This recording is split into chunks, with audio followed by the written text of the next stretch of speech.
जब हम किसी प्राचीन ऋषि के बारे में सोचते हैं तो क्या ख्याल आता है? शायद एक गुफा में बैठे, ध्यान में लीन, दुनिया से एकदम अलग थलग एक तपस्वी की छवि। लेकिन क्या कहानी सिर्फ इतनी ही है, या फिर वो इससे कहीं कहीं ज्यादा थे? एक वैज्ञानिक, एक रणनीतिकार और मानवता के लिए एक गाइड। आज हम एक ऐसे ही रहस्यमयी और बेहद शक्तिशाली ऋषि की कहानी में उतरने वाले हैं। नाम है ऋषि भारद्वाज। तो सवाल यही है कि आखिर कौन थे ये, एक ऐसा जटिल व्यक्तित्व जिनकी कहानी कई युगों में फैली है। चलिए पता लगाते हैं। तो चलिए ऋषि भारद्वाज की कहानी को समझने के लिए एकदम शुरुआत से शुरू करते हैं। हमारी ये यात्रा शुरू होती है सबसे प्राचीन ग्रंथ ऋग्वेद से, जहां हमें पहली बार उनके विशाल प्रभाव की एक झलक मिलती है। जरा सोचिए, ऋग्वेद का पूरा छठा मंडल ऋषि भारद्वाज और उनके परिवार को समर्पित है। ये कोई छोटी बात बिल्कुल नहीं है। ये बात उन्हें वैदिक ऋषियों के सबसे ऊंचे दर्जे में रखती है, जिन्हें दृष्टा कहा जाता था। मतलब वो लोग जिन्होंने दिव्य ज्ञान को सीधे देखा या महसूस किया। पर उनका काम सिर्फ मंत्रों की रचना तक ही नहीं था। उन्हें सप्तर्षियों में से एक गिना जाता था, यानी वो 7 महान ऋषि जो दुनिया की आध्यात्मिक भलाई के लिए जिम्मेदार थे। कह सकते हैं कि वो एक तरह से दिव्य और मानवीय दुनिया के बीच एक पुल की तरह काम करते थे। तो एक कॉस्मिक गाइड के तौर पर उनकी भूमिका तो हम समझ गए, लेकिन उनकी महानता सिर्फ बड़े-बड़े सिद्धांतों तक ही सीमित नहीं थी। चलिए अब देखते हैं कि कैसे उन्होंने अपने ज्ञान को जमीन पर उतारा और सीधे-सीधे मानवता के जीवन को अपनी करुणा से छुआ।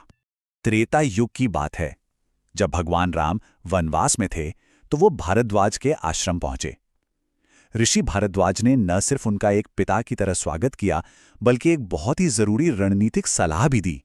उन्होंने ही राम को चित्रकूट जाने को कहा, एक ऐसी जगह जो न सिर्फ सुरक्षित थी बल्कि आध्यात्मिक रूप से भी बहुत महत्वपूर्ण थी। उनकी करुणा का शायद सबसे बड़ा सबूत हमें आयुर्वेद की कहानी में मिलता है। जब धरती पर बीमारियां और दुख फैल गए तो ऋषि भारद्वाज मानवता की इस पीड़ा को दूर करने के लिए देवताओं के राजा इंद्र के पास गए और आयुर्वेद का अनमोल ज्ञान लेकर पृथ्वी पर लौटे, ताकि हर किसी का भला हो सके। लेकिन देखिए, किसी भी महान व्यक्ति की कहानी सिर्फ आदर्शों की नहीं होती। उनके जीवन में भी ऐसे मोड़ आए जो थोड़े जटिल हैं, जिन पर आज भी बहस होती है। और शायद यही पहलू उन्हें एक देवता से ज्यादा एक रिलेटेबल इंसान बनाते हैं। महाभारत में किस्सा आता है, एक दिन गंगा किनारे अप्सरा घृताची को देखकर उनका मन पल भर के लिए विचलित हो गया। लेकिन वो एक महान योगी थे, तो उन्होंने अपनी दिव्य ऊर्जा को जाया नहीं होने दिया। उन्होंने उसे एक मिट्टी के बर्तन यानी द्रोण में सहेज लिया और उसी से जन्म हुआ द्रोणाचार्य का। सोच कर देखिए, इतिहास कैसे एक पल में बदल जाता है। एक महान ऋषि के जीवन का एक निजी पल, एक छोटा सा विचलन इतिहास की पूरी धारा को मोड़ देता है।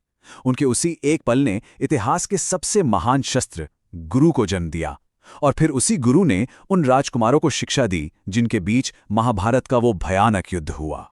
अब भारद्वाज के नाम के साथ एक और विवादास्पद ग्रंथ जुड़ता है, वैमानिक शास्त्र, जिसमें प्राचीन विमानों का जिक्र है। हालांकि इसका श्रेय भारद्वाज को दिया जाता है, पर यह ग्रंथ असल में 20वीं सदी की शुरुआत में ही सामने आया। और तो और 1974 में Indian institute of science Bangalore की एक स्टडी ने यह नतीजा निकाला कि इसमें बताए गए डिजाइन असल में उड़ ही नहीं सकते। इसे एक प्राचीन तथ्य के बजाय एक आधुनिक कल्पना माना जाता है। तो जहां कुछ दावे विवादों में हैं, वहीं भारद्वाज की एक ऐसी विरासत भी है जिस पर कोई बहस नहीं हो सकती। ये एक जीती जागती विरासत है जो आज भी लाखों लोगों की जिंदगी से सीधे तौर पे जुड़ी हुई है। उनकी सबसे बड़ी और सबसे शक्तिशाली विरासत है लाखों लोग जो आज भी गर्व से खुद को भारद्वाज गोत्र का बताते हैं। वो मानते हैं कि आध्यात्मिक रूप से वो उसी महान ऋषि के वंश का एक हिस्सा हैं। ये जो गोत्र परंपरा है, ये सिर्फ एक सामाजिक पहचान नहीं है। ये एक तरह से एक सीवित धागा है जो उस महान ऋषि की याद और उनके आदर्शों को एक पीढ़ी से दूसरी पीढ़ी तक पहुंचाता है और आज के जमाने को उस प्राचीन ज्ञान से जुड़ता है। तो ऋषि भारद्वाज का पूरा जीवन हमें आखिर सिखाता क्या है? ये हमें सिखाता है कि ज्ञान की खोज कभी खत्म नहीं होनी चाहिए।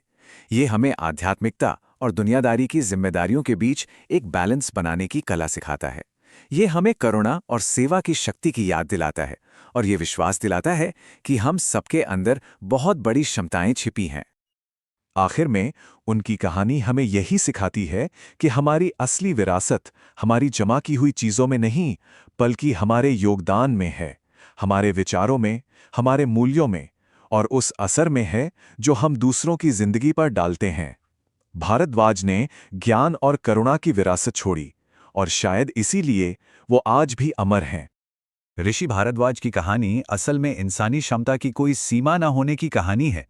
और ये कहानी हमें सोचने पर मजबूर करती है कि हम अपनी जिंदगी की कहानी कैसे लिखना चाहते हैं और आने वाली पीढ़ियों के लिए क्या छोड़कर जाना चाहते हैं।